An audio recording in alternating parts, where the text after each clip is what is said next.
theater in the region known as the Little Cities of Black Diamonds. That name was given to these communities, around 70 communities in southeastern Ohio. The little cities were the coal mining towns that were thriving in the early 20th century. After about 1920, they fell on kind of hard times after the coal industry began to decline. But there's definitely a recovery taking place. You're seeing new investment, you're seeing new businesses. So we're going to visit Nelsonville today and visit one of the most important buildings in town, Stewart's Opera House, which is well over 100 years old. We're going to see what an old-time opera house was like and how it thrives and survives today.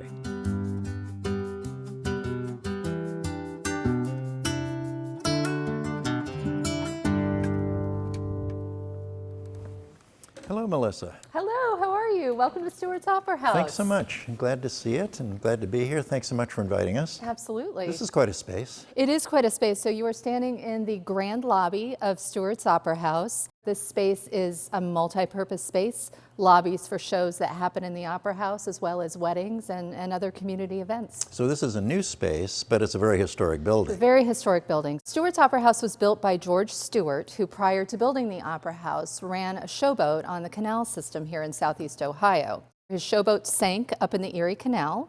He came back to Nelsonville and he was married to a member of the Dew family, a very prominent family here in Nelsonville. They own this property here on the square, and he built this opera house in 1879. Was opera actually performed here? No. So the interesting thing, the history of opera houses in southeast Ohio were that they were often styled similarly in architectural terms as far as opera houses in Europe. They were called opera houses because it sort of elevated them culturally and aesthetically above theater. So obviously theater was a major thing that was happening in those spaces, but they were also community centers. So there would be family reunions, there would be high school graduations.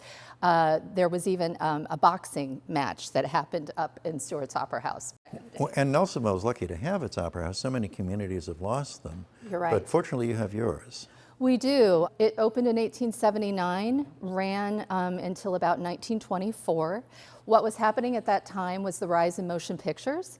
So a lot of opera houses had to sort of pivot because the demand for entertainment was changing. My understanding is that Stewart's did attempt to become a motion picture theater for a period of time, but there were already two other motion pictures theaters on the public square here.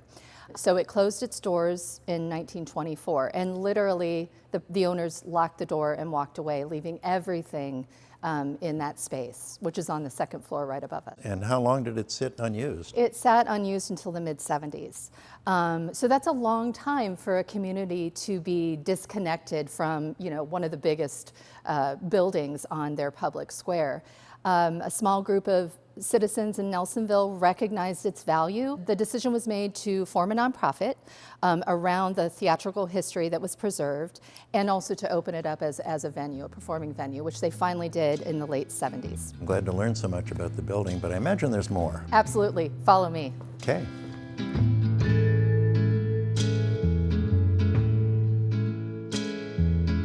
Oh, what a space. Yeah, so welcome to the historic green room of Stewart's Opera House. It's not green, but it's pretty impressive. Yeah, so a green room is the space where the artists come, so they can get ready, be spoiled, eat, shower, do what they need to do before they get on stage and perform for everyone. Well, I did see some old posters as we came in. Tell me about those. Absolutely. So we are really fortunate to have those. Those are, roughly turn of the century, late 1800s, early 1900s. So traveling theater groups would come up the canal system, travel from town to town, and put up playbills and flyers of their upcoming performances. So these would have originally adorned the back wall of the stage, which we lost in a fire. However, this green room was not affected by the fire, so we are very, very fortunate to have what few original playbills that we have. Well, tell me about the balcony here and these sliding doors. So those are original dressing rooms, and if you will notice, they are numbered 6 through 12. So the other set would have been along the backstage of the theater. Those suffered a fate in the fire. All the posters, these represent shows that have been here. Absolutely. So since we reopened, we have become one of the premier presenting theaters in Southeast Ohio. So these posters all reflect really the local, regional, national, international, Grammy award-winning, you name it, that have performed on the Stewart's Opera House stage. So musicians, touring theater companies. We actually have our own community theater group, ABC Players, so they'll put on about 4 to 7 productions a year. So this space is where the actors would get ready, the performers would get ready, but then they were headed for the stage itself. That's the next stop. Absolutely, it's the main attraction. Let's go.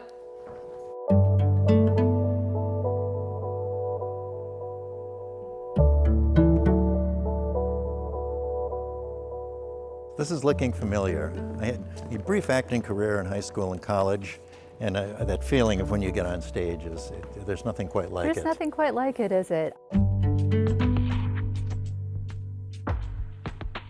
Well, it's a marvelous space. The balcony's beautiful, and you said this was damaged in the fire. Yeah, so the Opera House reopened in the late 70s and was, really the community was excited, things were happening, and then there was a fire.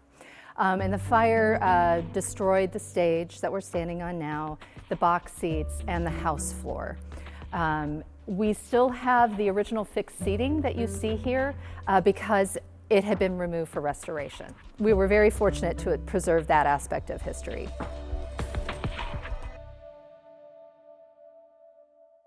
So the theater is in its original configuration after the restoration? Well, so originally the house floor you see now is raked. Back in the day it would have been a flat floor with no fixed seating. And the purpose behind that was that this was a multi-purpose venue. There were family reunions happening, high school graduations. They wanted to be able to configure the space as it made sense for the community. The other interesting feature architecturally is the dome in the house ceiling, which many people believe contributes to the good acoustics in the space, but also it was probably ventilation prior to electricity. So when different gas lighting and things were happening in the house, the fumes needed somewhere to go. And what's the capacity here? 395 fixed seats.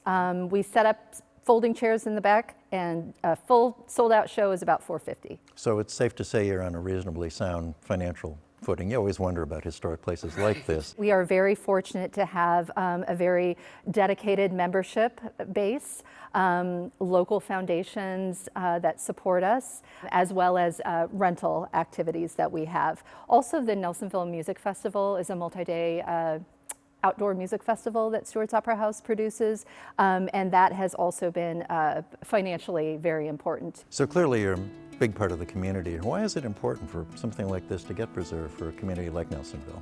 Economically, I think it's incredibly important to small communities like this, but also a sense of pride in the history and the cultural impact that Nelsonville and Stewart's Opera House has made.